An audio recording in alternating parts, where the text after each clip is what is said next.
Today is between Master and Disciples will be presented in Hindi and English with subtitle in Arabic, Alexis or Vietnamese, Bulgarian, Chinese, Croatian, Czechoslovak, English, French, German, Hindi, Hungarian, Indonesian, Italian, Japanese, Korean, Persian, Portuguese, Russian, Spanish and Thai.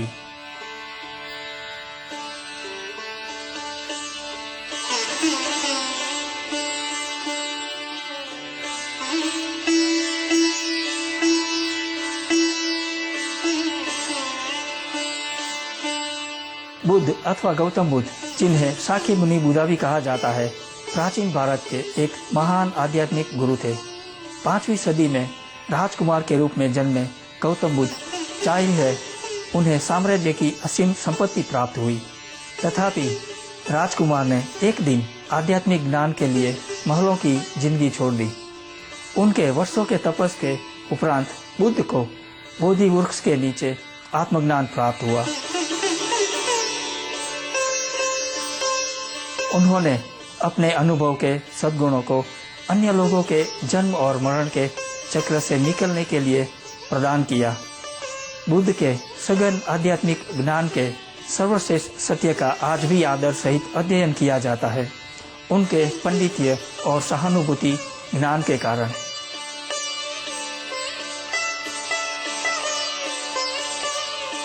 एक कहानी पेश करते हैं जिसका शीर्षक है सुवर्ण हंस, जो कि गौतम बुद्ध के पूर्व के अनेक अवतारों में से एक अवतार पर आधारित है।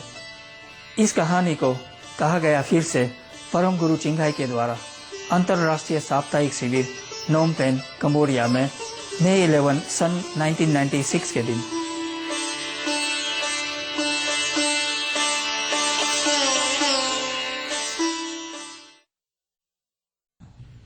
The Buddha, at least he have many thousand lifetimes, they been different beings and have a lot of fun. But any time it concerns the Buddha, previous life, doesn't matter if he's an animal or what, he's still a very, very special animal, like a golden lion, golden deer, golden goose, golden turtles even. Okay, this story is called the golden goose. One day, the queen, Kema, dreamt of a golden goose who spoke with the wisdom of a sage. She told the king that she greatly desired to see and hear such a wonderful bird. The king consequently made enquiries and was told that there were such birds as golden geese, but that they were rare and not easily found. The king had ordered his hunters to watch regularly by the lakeside. The head hunter ringed the lake around with his men at all hours of the day and night, waiting to capture this golden goose. So early one morning, he saw a huge flock of geese and a larger bird in golden color, whose feathers gleamed in the sun rays, flying towards the lake. The golden goose settled on the water, and at once his foot was caught in the snare. Now Sumukha, the chief captain of these geese, alone remained with the king. The golden goose asked the huntsman, "Did you capture me for yourself, or was it at someone else's command?" "It was by order of the king that I set the snare, O noble goose." The hunter told the golden goose the truth, and how the queen desired to see the wonderful bird. The golden goose thought to himself, "Perhaps it would be best if I went to the city. The hunter will be rewarded, and King Pahuputaka is known to be a wise and virtuous monarch. If I appear before him of my own free will, he will be satisfied and may decide to give me the freedom of this beautiful lake." So he said to the huntsman, "Take us to the king. We will speak with him, and then if he wishes he will set us free.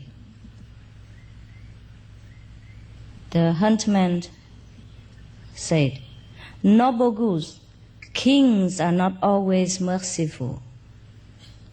He may decide to keep you both as prisoners. But the golden goose said to him, I have softened your heart, huntsman. Surely I can find favor with a great king. Leave that to me. You do your duty and take me and Sumukha into his presence. So the huntsman put both birds on his carrion pole and took them to the palace. When the king and the queen saw the two magnificent birds, one with feathers of shining gold, and the other as white as the snow on the mountain tops, they were absolutely delighted. The king set them both on a golden perch, and with his own hands gave them honey and fried grain to eat, and sweetened water to drink.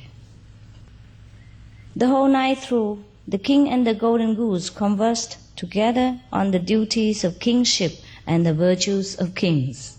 Isn't that funny? That the goose king have to teach a human king what to do. But that's the case. The golden goose told the king, He that puts off until too late the effort to do good will sink low. He loses all knowledge, and great will be his loss. He who does not see the truth gains no wisdom. Cherish your sons, so that they may grow wise and always follow the path of virtue. Thus the golden goose advised and encouraged the king. When dawn came, he bade farewell to the king and queen, and with the faithful Sumukha flew out of the northern window and far away to Mount Sitakuta. Finished.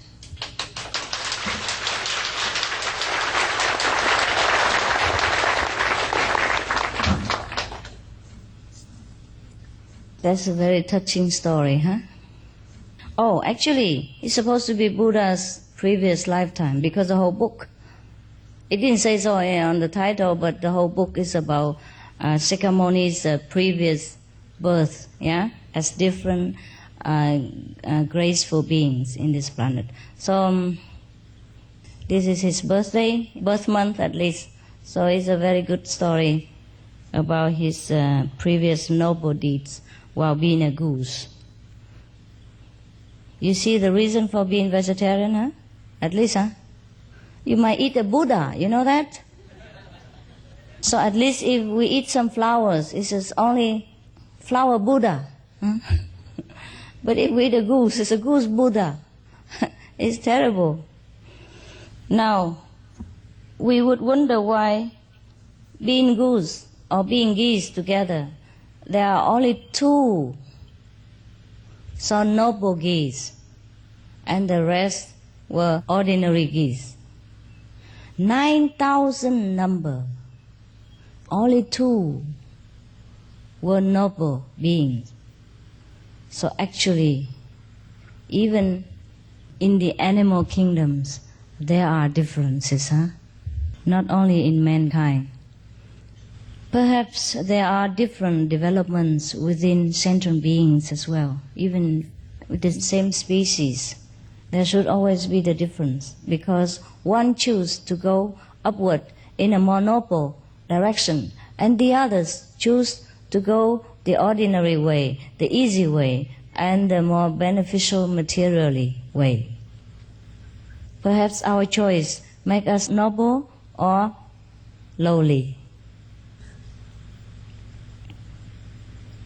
And if we do not struggle within ourselves and try to better our thinking and our ideal or our work, our action, then we will always remain in the same level as before, a very ordinary goose. Fear everyone else, fear. Worry everyone else worry. Eat everyone else food. Dream everyone else dream. Do everyone else action and habitual expectation. Nothing better about us, nothing improved, nothing more than just a goose who eat grass and drink lake water and pass their life like this. So their life is also peaceful, harmonized, and stress-free. And they also look good, but they achieve nothing more than just grass and lake water. So now we should ask ourselves whether we would desire such a so-called peaceful life too. Therefore, I have asked you before not to be proud of your harmonized family, your peaceful surrounding, your material gain, and your whatever benefit that you think comes to you through the blessing of the Master or through the practice of Kuan method. It is true that the Master will bless us with whatever we desire. But we should not be satisfied with that and feel proud of that achievement, because this is just nothing. Okay, the fertilizer, the stinking fertilizer is necessary for the flowers. But the flowers, what we want, not the fertilizer. Perhaps that's why the goose, the golden goose, look golden, look so magnificent and wise, and the other goose look ordinary.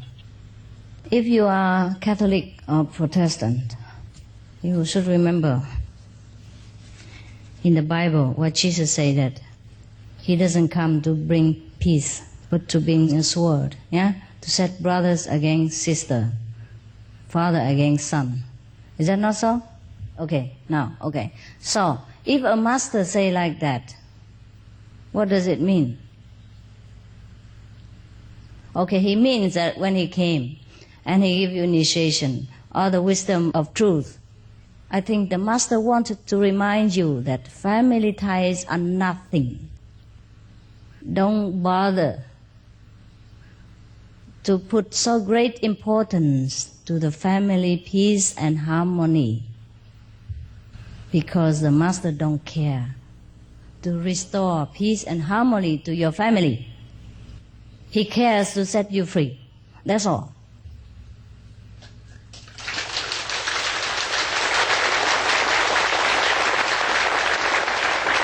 Thank you. So if a master such as great as Jesus have told us like this, then we should take care. We should know what the master wants from us and what we truly want from a master. If our family became more peaceful, harmonized, and more loving toward each other, then it's fine. Then okay, thanks God. Thanks the Master Power. Should it not be so, thanks God that you're free. Truly, it is like that. Anything has a price. Even if a person loves you, you must take extra care for him or her so that he's happy. Because if he's not happy, you are not happy. Is that not so? The kind of love that we can have in this world is almost bondage. Even the good relationships are only bondage because we're sinking in there and we forget to set each other free. We demand from each other attention, love and return and all this kind of thing. Rarely a love between a couple flows freely without attachment, without demand, without command, without really any condition and without effort. Mostly you must make effort, right, in order to keep it. And any effort takes time and energy. And any person who you love around you, you must take time and attention, even if you don't want to. You just have to pay attention, and we are diverted from the one-pointed concentration inside. And not many people can concentrate inside and outside at the same times. Even if he or she can, there must be time, you know what I mean? And time consuming. And while you pay attention to this thing, you cannot pay attention to that thing. Even you can remember both things at the same time. You can only do one thing at a time. Is that not so? You cannot pay attention to this one and then also at the same time fully, pay attention to the other thing. So actually we are perfect alone. We know what we do and what time and to do what. Do things yourself. That is also good. Everything attracts you. If you are able to help me in some kind of work, then maybe you become attached to that work. You attach the importance to that work and your importance of doing that work. And then you forget for what purpose it the work's there. Then you forgot that you work because of the benefit of others as you do it. Then you cling to your work. That thing like that. You cannot realize for what it is. You see, like in this story, perhaps the Buddha has been a golden goose at that time, or perhaps not. Perhaps this is only, a parable, an exemplary story, so that we understand the loneliness of being a king, of master. Just like talking to a mass of the ignorant geese. So whether this story is true or not, it has a ringing truth in it. You know, the reincarnation theory don't have to truly exist. And the Buddha don't have to truly be or have been being reincarnated as a golden goose or golden hare or whatever that was before. But it's just the story is the truth. The loneliness of being a king or a master or a wise person is obvious in this story. Doesn't matter if the Buddha has been reincarnated as a goose or not, or he just made it up to illustrate same principle through different story.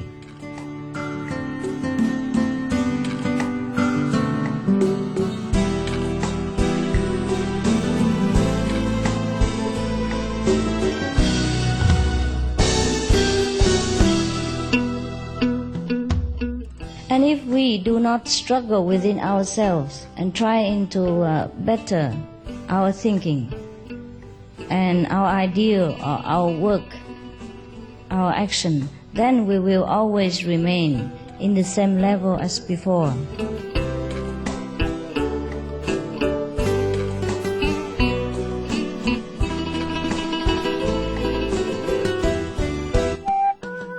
गुरु शिष्य के वार्तालाप के आज के episode पर आपके साथ के लिए धन्यवाद।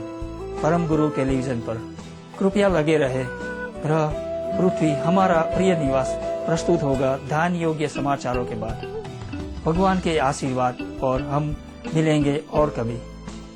We thank you for your company today for Between Master and Disciples here on Supreme Master Television. Please stay tuned for Planet Earth, our loving home. Up next after noteworthy news. Heaven bless and so long for now.